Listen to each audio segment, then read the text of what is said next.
So welcome back to my channel. Hello friends, कैसे हैं आप सब। तो आज मैं बात करने वाली हूँ उन चीज़ों के बारे में जो मैंने कभी अपने बच्चे के लिए यूज़ नहीं की। तो सबसे पहली चीज़ जो मैंने यूज़ नहीं की वो है घुट्टी।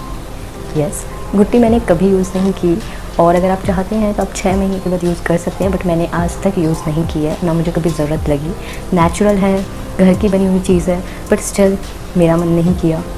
6 महीने से पहले तो बच्चे को ऊपर का कुछ देना ही नहीं चाहिए एक्सेप्ट मिल्क। उसके बाद अगर आपका मन करता है तो आप दो, मैंने कभी नहीं दिया। सेकंड चीज़ जो मैंने यूज़ नहीं की अपने बेबी के लिए वो है काजल। यस, हमारी इंडियन ट्रेडिशन में काफ़ी चलन है काजल का, लेकिन मैंने कभी भी यूज़ नहीं किया क्योंकि ये हमारे बेबी की आंखों को डिस्ट्रॉय करती है। अगर आपको काजल यूज़ ही करना है तो आप 2 से 3 साल के बाद ट्राई कर सकते हैं, पर उससे पहले आप अपने बेबी को काजल ना लगाएं। उसके अंदर जो तार होता है वो बच्चों की आंखों को ख़राब कर देता है। थर्ड चीज़ जो मैंने कभी यूज़ नहीं की वो है पाउडर। बेबी पाउडर हो या कोई भी ब्रांड का पाउडर हो, मैंने कभी पाउडर नहीं लगाया अभी तक।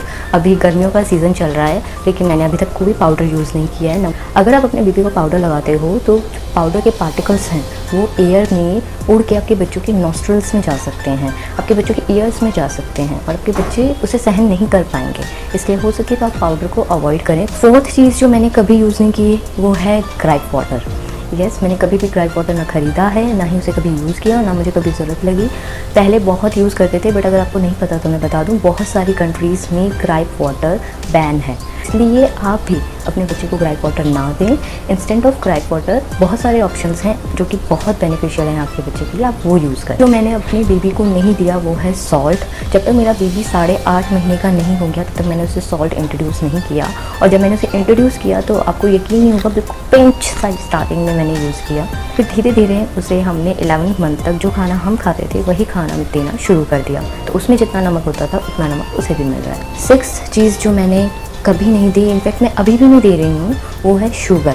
मैंने अभी तक अपने बच्चे को शुगर नहीं दिया। शुगर मतलब white sugar, I am talking about white sugar, बूरा, खांड, ये सब मैंने जितना हो सके अवॉइड करने की कोशिश की है, और आप भी करिए। ये बेनिफिशियल नहीं है, ये अच्छे नहीं है आपके बच्चे के लिए। अगर आपको मीठा देना ही है तो बहुत सारे अदर ऑप्शंस हैं, हमने ट्राई करे।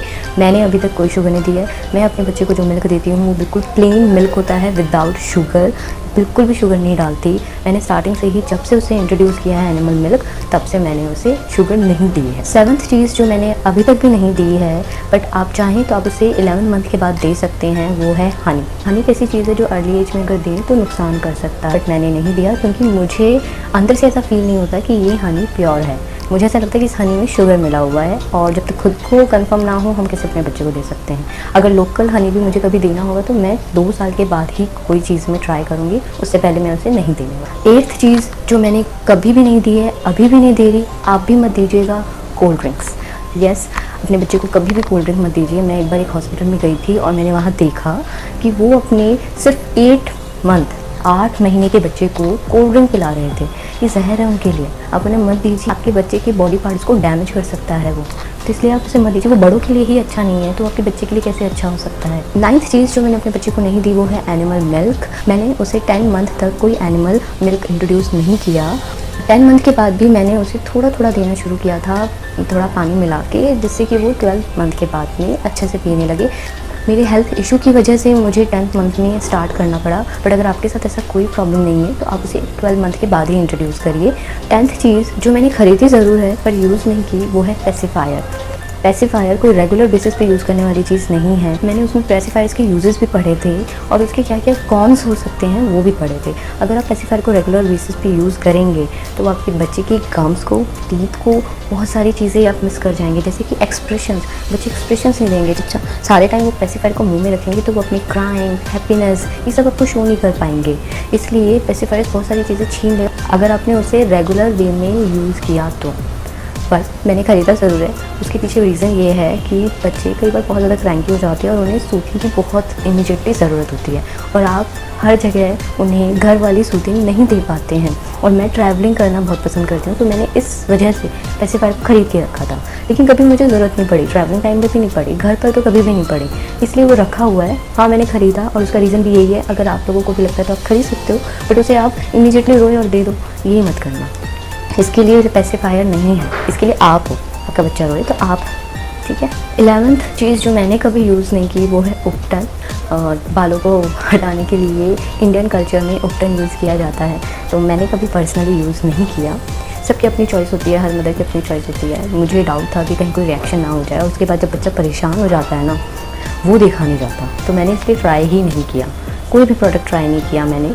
ये भी हो सकता है कि मैं 1.5 या 2 साल के बाद ट्राई करूँ, बट अभी मैंने कुछ नहीं किया क्योंकि वो बोल नहीं सकता, तो मुझे बता भी नहीं पाएगा कहीं से अगर ईचिंग हो रही है, कोई प्रॉब्लम हो रही है। तो मुझे लगा पर्सनली, मुझे लगा कि ये अभी ना ही यूज़ करूँ तो अच्छा है। आपकी चॉइस है आपको यूज़ करना है या नहीं कर। अब जो चीज़ है वो मैंने यूज़ नहीं किया, बट मैंने ख़रीद रखी है milk bottles.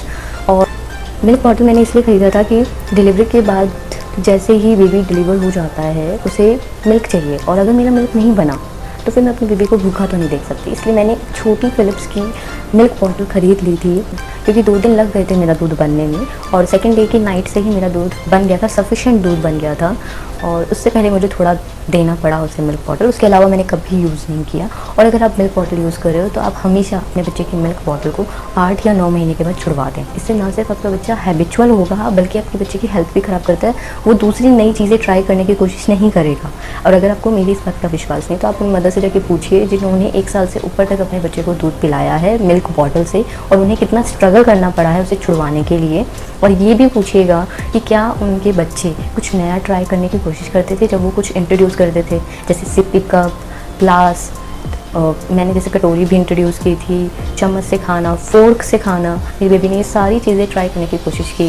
Last but not the least, हमने हमारे बच्चे को अभी तक कॉफ़ी, टी, चॉकलेट्स नहीं दी हैं। और चीज़ जो हमारे इंडियन में बहुत सारे लोग ऐसा करते हैं, छोटे बच्चे को चाय देते हैं। प्लीज़ ऐसा ना करें। मैंने कभी भी अपने बेबी को टी नहीं दिया है, और टी, कॉफ़ी आप भी कभी अपने बच्चे को मत दीजिएगा, वो आपके बच्चे की ऑर्गन डैमेज करेगा। रेगुलर बेस पर टी और कॉफ़ी देने से आप अपने बच्चे को कुछ टाइम बाद बहुत सारी प्रॉब्लम फेस करना शुरू कर देंगे, लेकिन तब तक आपका टाइम जा चुका होगा। Never give tea and coffee to your baby. Tea और कॉफ़ी अपने बच्चे को कभी ना दें। आई होप मेरा वीडियो आपके लिए बहुत यूज़फुल रहा हो। अगर रहा हो तो please like, subscribe and share, और मैं इसी तरीके से आपके लिए और नई वीडियोस लाती रहूँगी। बाय।